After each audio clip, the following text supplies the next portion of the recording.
Good morning, Dr. Phil here. Today we'll be discussing on the femoral triangle.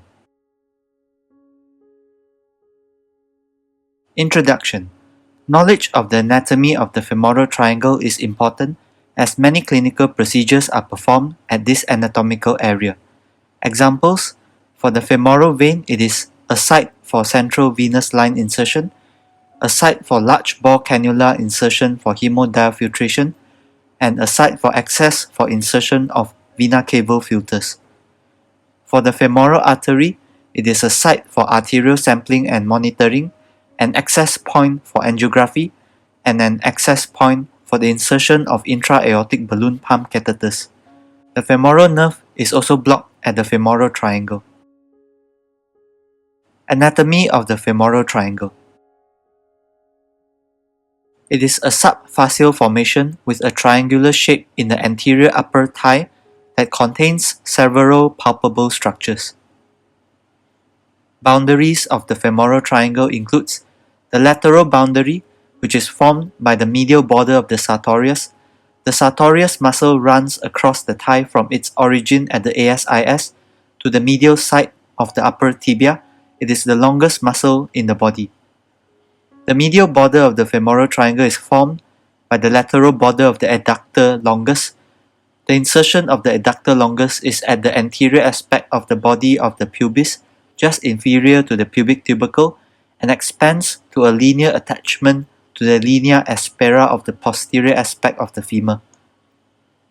The superior boundary of the femoral triangle is formed by the inguinal ligament.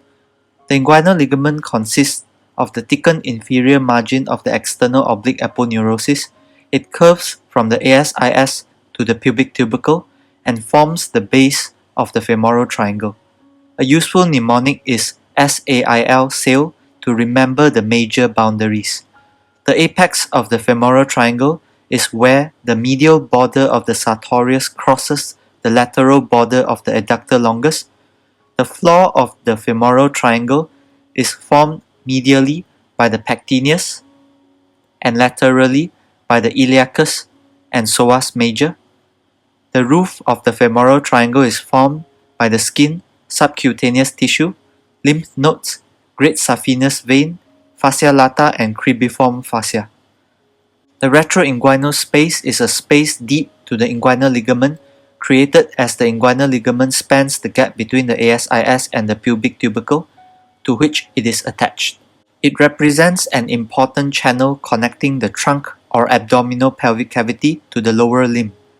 The iliopectineal arch is a thickening of the iliopsoas fascia. It passes between the deep surface of the inguinal ligament and the iliopubic eminence. The retroinguinal space consists of two compartments divided by the iliopectineal arch, the muscular compartment laterally and the vascular compartment medially. The iliopsoas muscle and the femoral nerve passes from the greater pelvis into the anterior thigh via the muscular compartment. Major vascular structures such as the veins, artery, and lymphatics pass from the greater pelvis into the anterior thigh via the vascular compartment. Contents of the femoral triangle. The femoral nerve, which lies lateral to and outside of the femoral sheath. The femoral nerve may be separated from the femoral sheath by a small part of the psoas muscle. The femoral nerve is invested in the fascia of the iliacus muscle, also known as the fascia iliaca. The fascia iliaca separates the femoral nerve from the femoral sheath. The tensor fascia lata muscle lies above the fascia iliaca. The distance between the femoral nerve and the femoral artery pulsation is variable. The femoral nerve may lie just lateral to the femoral artery pulsation, but can be up to 1 to 2 centimeters lateral from it. The femoral sheath is a funnel-shaped fascial tube which is typically 3 to 4 centimeters in length in most adults. It is formed from the inferior prolongation of the transversalis and iliopsoas fascia from the abdomen. It passes deep to the inguinal ligament and lines the vascular compartment of the retroinguinal space. It allows the femoral artery and vein to glide deep to the inguinal ligament during hip movements. The femoral sheath is divided internally into 3 compartments by vertical septae, of the extraperitoneal connective tissue that extend from the abdomen along the femoral vessels. The femoral sheath terminates as it blends with the adventitia of the femoral vessels inferiorly. Contents of the femoral sheath. The lateral compartment contains the femoral artery and several of its branches, and the femoral branch of the genitofemoral nerve, also known as the lumbo-inguinal nerve, which supplies the skin of the groin below the mid-part of the inguinal ligament. In the intermediate compartment of the femoral sheath, contents includes the femoral vein, proximal tributaries of the femoral vein, which includes the great saphenous vein and profunda femoris vein, and deep inguinal lymph nodes. The medial compartment, also known as the femoral canal, contains lymphatics, fat, and the lymph node of Cloquet. It is conical and short, 1.25 cm in adults. It lies between the medial edge of the femoral sheath and the femoral vein. It extends distally at the level of the proximal edge of the saphenous opening. The femoral ring is located at the base of the femoral canal. It is 1 cm wide in adults. The proximal opening at its abdominal end is closed by the femoral septum. The femoral septum is pierced by lymphatic vessels. The lateral boundary of the femoral ring consists of the vertical septum between the femoral canal and the femoral vein. The posterior boundary of the femoral ring consists of the superior ramus of the pubis covered by the pectineus and its fascia. The medial boundary of the femoral ring is formed by the lacuna ligament, and the anterior boundary of the femoral ring is formed by the medial part of the inguinal ligament. Femoral vein. The femoral vein is the main deep vein of the thigh. It accompanies the superficial femoral artery and common femoral artery. Origin and course of the femoral vein. At the adductor opening, the femoral vein is formed as the continuation of the popliteal vein. It then courses up posteromedially, then medial to the femur. The common femoral vein is formed from the confluence of the femoral vein and deep femoral vein. Proximal to the confluence with the deep femoral vein, the femoral vein is commonly named as the common femoral vein. The common femoral vein accompanies the common femoral artery. As it ascends posterior to the inguinal ligament, the common femoral vein becomes the external iliac vein. Relationship of the femoral vein with the superficial femoral artery. In the distal adductor canal, the femoral vein is posterolateral to the superficial femoral artery. In the proximal part of the adductor canal and distal femoral triangle, the femoral vein is posterior to the superficial femoral artery. At the base of the femoral triangle, the femoral vein is medial to the superficial femoral artery. In the femoral sheath, the femoral vein is between the common femoral artery and femoral canal. The femoral vein therefore occupies the middle compartment of the femoral sheath. Tributaries of the femoral vein includes muscular tributaries, the deep femoral vein, which joins the femoral vein posteriorly 4 to 12 cm distal to the inguinal ligament and about 5 cm inferior to the termination of the great saphenous vein in adults. The long saphenous vein joins the femoral vein anteriorly or anteromedially and the lateral and medial circumflex femoral veins. The deep femoral vein, also known as the profunda femoris vein, lies anterior to the deep femoral artery. It receives tributaries corresponding to the branches of the artery. It connects proximally with the femoral vein and inferior gluteal vein, and distally with the popliteal vein. It drains the medial circumflex femoral vein and lateral circumflex femoral vein, and has a valve just before it empties into the femoral vein to form the common femoral vein. Anatomy of the femoral artery. The common femoral artery. Origin. This artery is the continuation of the external iliac artery at the level of the inguinal ligament. Course. The common femoral artery emerges beneath the inguinal ligament just deep to the midpoint of the inguinal ligament, midway between the ASIS and the pubic tubercle. It then courses down the anterior and medial side of the thigh, lateral to the femoral vein, and posterior to the fascia lata.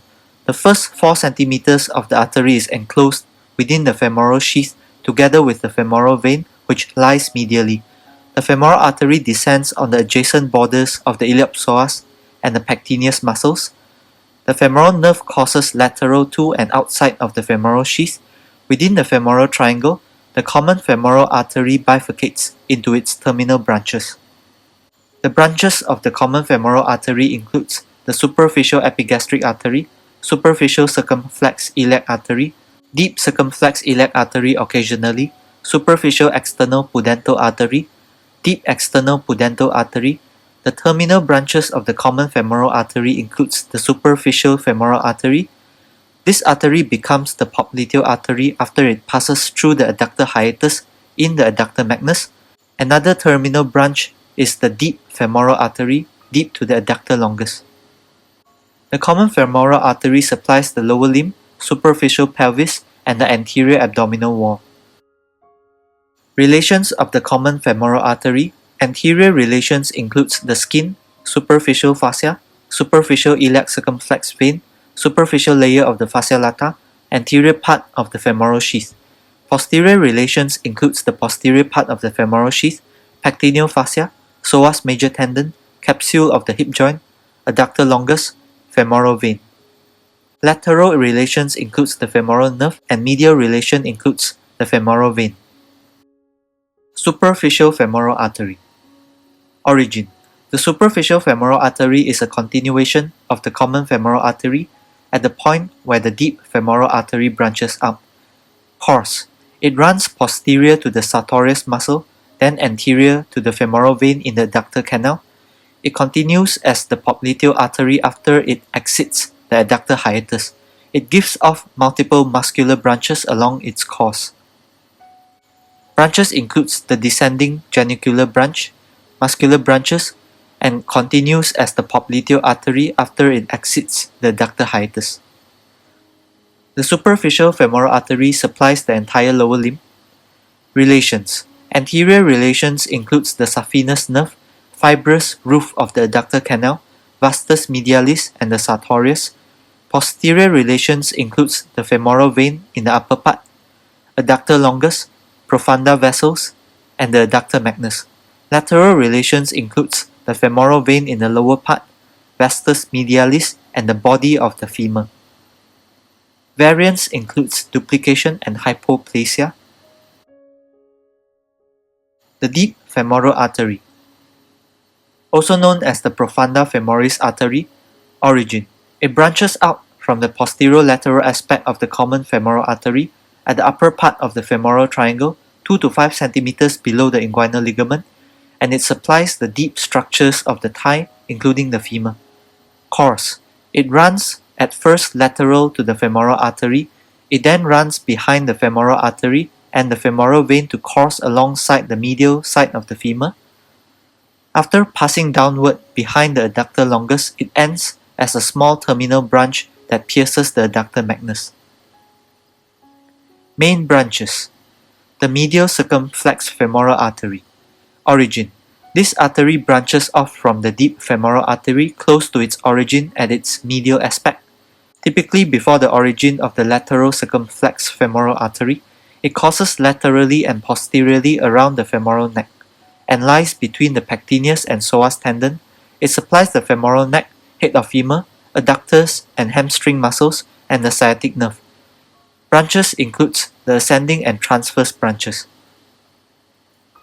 The lateral circumflex femoral artery. This artery branches off from the deep femoral artery at its lateral aspect, typically just after the origin of the medial circumflex femoral artery. It courses laterally from its origin and anterior to the neck of femur. In most individuals, this artery passes between the branches of the femoral nerve and divides into superficial and deep branches. The lateral circumflex femoral artery supplies the femoral neck and the head of femur. Branches includes ascending, transverse, and descending branches. The first to fourth perforating arteries branches out from the deep femoral artery backwards through the adductor muscles near the linea aspera. Relation of the perforating arteries with the adductor brevis. The first perforating artery lies superior to the adductor brevis. The second and third perforating artery passes through the adductor brevis, and the fourth perforating artery lies inferior to the adductor brevis. Muscular arteries also branches out from the deep femoral artery. The deep femoral artery terminates within the lower third of the thigh as the terminal perforating artery, which is the fourth perforating artery. Relations. Posterior relations of the deep femoral artery includes the iliacus, pectineus, adductor brevis, and the adductor magnus. Anterior relation includes the adductor longus, and lateral relation includes the vastus medialis. Variants of the deep femoral artery includes absence, duplication, additional branches, varied perforating branch number, variable site or site of origin of the medial and lateral femoral circumflex arteries, medial and lateral femoral circumflex arteries originating from the femoral artery.